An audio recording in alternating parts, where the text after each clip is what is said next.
Simula nga po mga idol nang mawala ang starting center ng Indiana Pacers na si Miles Turner sa free agency matapos itong lumipat at pumirma ng kontrata sa Milwaukee Bucks, sinika pa rin naman nga ng front office ng Pacers na kumuha ng bagong big man na ipangpapalit sa kanyang pwesto at mukhang matagumpay rin naman nila itong nagawa matapos makuha sa isang trade si Jay Huff kapalit ang 2 second round pick. Ngunit sa kabila niyan marami pa ring duda syempre sa kakayahan na mapalitan ng isang Miles Turner. Para nga sa inyong kalaman, nag-average nga ito sa Memphis ng 7 points, 2 rebounds sa kanyang 51% shooting. Kaya kahit man malaki ang chance ang mas tumaas pa ang kanyang stats sa pagtaas na rin ng kanyang playing time sa Pacers, hindi pa rin naman mapapantayin nito ang impact ni Turner. Sa madaling salita, sablay ang ginawang move na ito ng Indiana Pacers at malaki ang posibilidad na maging isa silang lottery team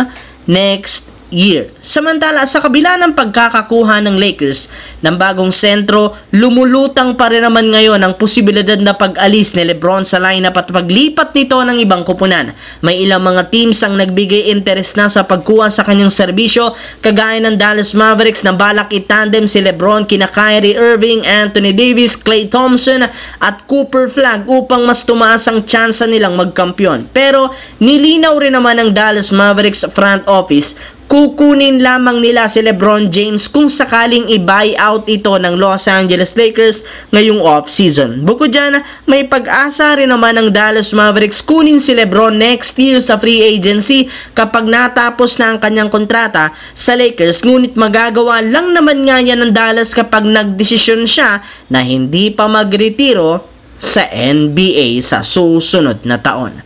Sa kabilang banda, ibinulgar nga ngayon na ang Sacramento Kings ang isa sa mga kupunan na aktibong kinakausap ang Golden State Warriors sa trade market. Nagkaroon nga silang dalawa ng negosasyon patungkol sa trade scenario na maaari nilang gawin para mapalakas ang bawat lineup. At isa sa mga napag-usapan ng posibleng pagkuha ng Golden State Warriors kay Domantas Sabonis.